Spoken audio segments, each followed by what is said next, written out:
Hello, I'm Hickey from interest.co.nz and welcome to another of our double shot interviews. And this is our weekly currencies report here with Dan Bell from HiFX. Welcome in, Dan, for never a dull moment. And again, it's not a dull moment this afternoon with Standard & Poor's downgrading New Zealand's sovereign credit rating, jumping on the bandwagon started this morning by Fitch.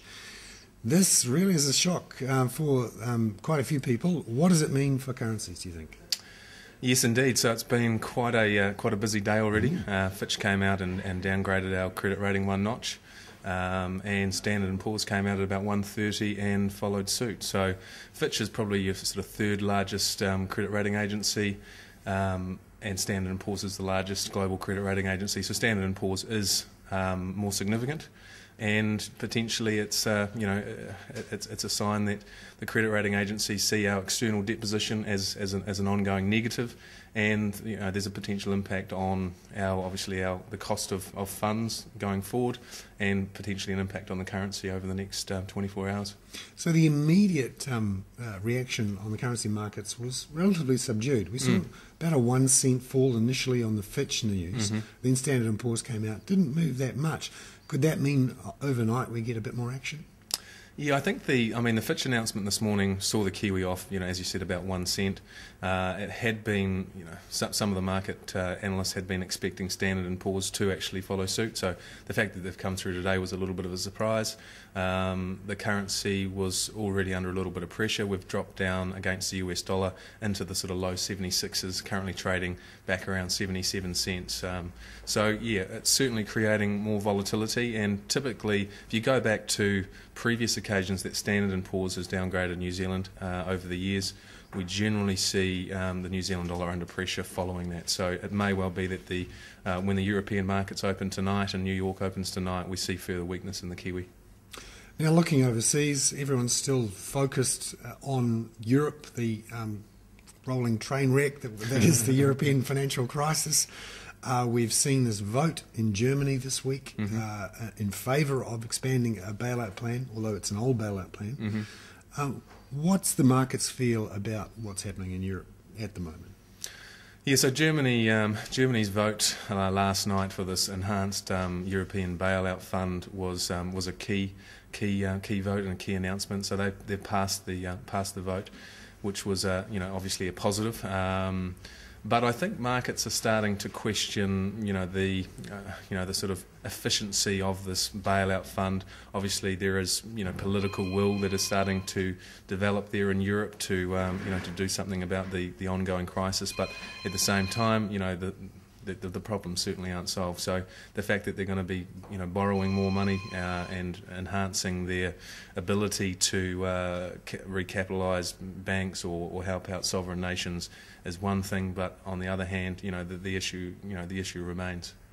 Because there's quite a few hurdles to jump through before we have this bazooka plan, which some people have talked about, which includes a much bigger bailout fund, potentially the ECB buying bonds in some form and potentially cutting interest rates, and recapitalisations of banks. People talk about a three-pronged approach.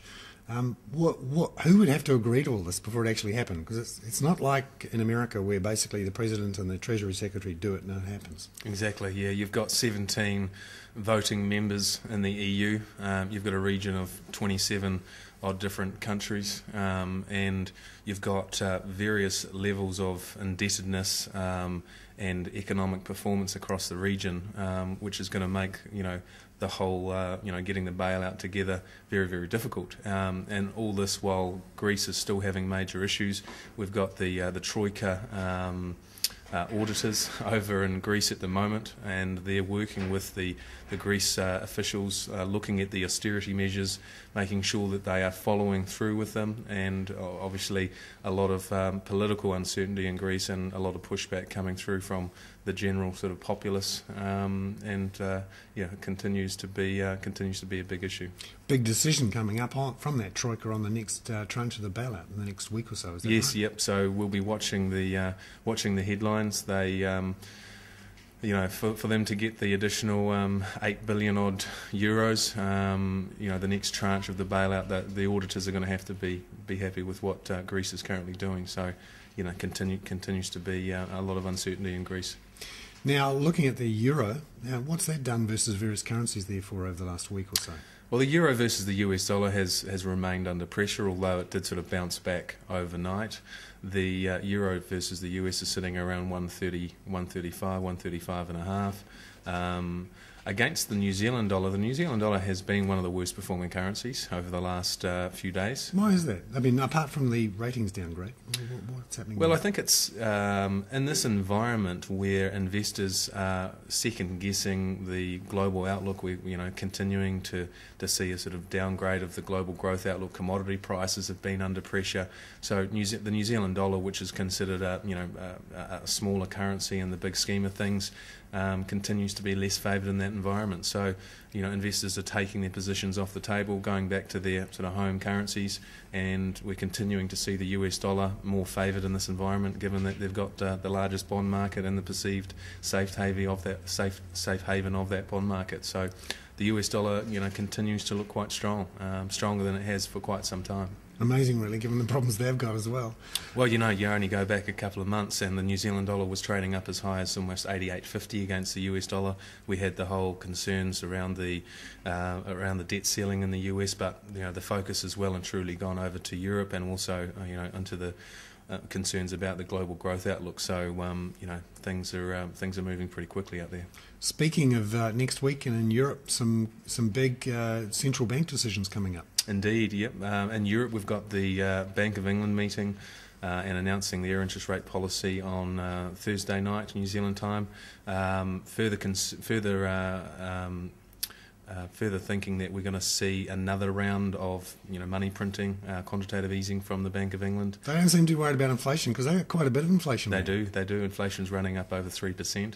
So, but one of the voting members of the Bank of England was out this week with the media saying that he was giving more of a sort of green light to further bond purchases. So. Big concerns continue in the UK, but actually the New Zealand dollar versus the pound has also underperformed, amazingly so. We've dropped down into the low 49s. Recently, a couple of weeks ago, we were up at almost 0.53 against the British pound. So the New Zealand dollar continues to be less favoured than even the pound. And the European Central Bank expected possibly to cut interest rates. Yes, that's right. The European Central Banks also announced rates on Thursday night, a big meeting for them. They previously had raised interest rates earlier this year. Their recent statement was a lot more dovish, suggesting that they're probably going to keep rates on hold. However, inflation numbers in Germany and across Europe continue to creep up. You've got some analysts and economists calling for a 50 basis point rate cut from the ECB. It's going to be another interesting one to watch on Thursday night.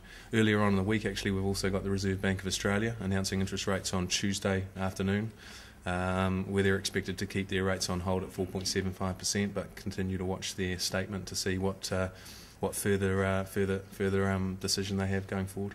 So now looking at the new ranges for the New Zealand dollar post the credit rating downgrades, what sort of ranges we're at? Because I understand the New Zealand dollar hit almost a 6-month low versus the US dollar. Correct. So we've been down as low as 76.30. That level may well give way over the next 24 hours. Earlier on in the week, we got up to a high of around 79.50. So we're trading in the sort of 2 to 3% range at the moment. And I think in general, if you're looking at the US equity market as well, a lot of volatility there. We've seen initially the US stock market overnight opened up sort of 2% higher, then actually went into negative, and then actually finished up 1% higher. So I think you're seeing this lack of conviction across financial markets. That's having an impact on stocks, commodities and currencies, and the New Zealand dollar is in this very sort of volatile range at the moment, trading between 76.5 and sort of 79.5, and it looks like the way things are going, particularly with these downgrades, the bias is going to be to the downside. And against the Australian dollar? Against the Aussie dollar, we're up at ended highs last week of around 80 cents. We're down around 78.5 against the Aussie dollar, so starting to push down into some key levels there. 78.5 was seen as initial level of support, so that looks like it's going to be probably giving way today, and resistance on the top side around 79.50. Against the euro, again we're trading down around the low 0.56s. We were recently up over 0.6. and continues to look like we might see some further downside there. So the Kiwi dollar is breaking some pretty key levels against a lot of major currencies, and the follow through in New York and Europe will be quite key over the next 24 hours. Never a dull moment in the world of currencies. Thank you very Indeed. much, Dan Bell from HiFX. I'm Bernard Hickey from interest.co.nz. That was our weekly currencies report from interest.co.nz.